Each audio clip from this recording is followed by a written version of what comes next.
প্রাকৃতিক রুদ্ররোষ থেকে রেহাই নেই। ভূমিকম্প বিধ্বস্ত তুরস্ক সিরিয়া। ঘটনার 3 দিন পার এখনো পর্যন্ত মৃতের সংখ্যা 22,000 ছাড়িয়েছে।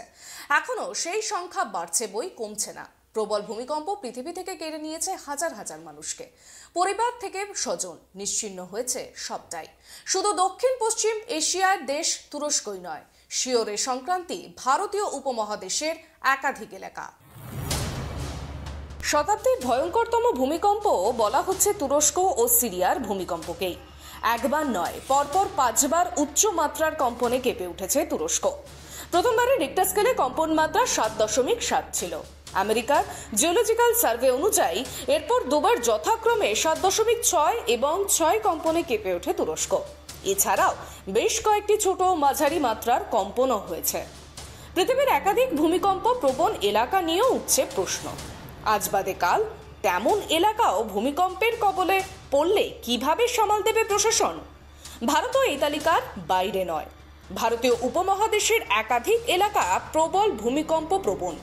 ভারতে বেশ কয়েকটি অঞ্চল রয়েছে উচ্চমাত্রার ভূমিকম্প প্রবণ এলাকার মধ্যে, যেগুলি বিজ্ঞানের ভাষায় বলা হচ্ছে হাই সিসমিক জোন। এই অঞ্চলে বাসিন্দাদের সতর্ক থাকা জরুরি। এর মধ্যে রয়েছে উত্তর পূর্ব ভারত, জম্মু কাশ্মীরের কিছুটা এলাকা, হিমাচল প্রদেশ, উত্তরাঞ্চল, কচ্ছের রান, উত্তর বিহার, আন্দামান নিকোবর দ্বীপপুঞ্জ। ভূমিকম্পের সম্ভাবনা রয়েছে জম্মু কাশ্মীরের বাকি এলাকা, হিমাচল প্রদেশ, দিল্লি কেন্দ্রশাসিত অঞ্চল, সিকিম, উত্তরপ্রদেশের উত্তর এলাকা, বিহার, পশ্চিমবঙ্গ, গুজরাটের বেশ কিছু এলাকা এবং মহারাষ্ট্রের পশ্চিম উপকূলীয় অংশ ও রাজস্থান। শুধু ভারতীয় অঞ্চলগুলিই নয়, তীব্র ভূমিকম্পের সম্ভাবনা রয়েছে ভারতের পার্শ্ববর্তী প্রতিবেশী দেশ নেপালেরও। হিমালয়ের পাদদেশে নেপাল যে টেকটোনিক প্ল্যাটের ওপরে বসে রয়েছে, সেটার ওপরেই রয়েছে ভারতের উত্তর অংশ।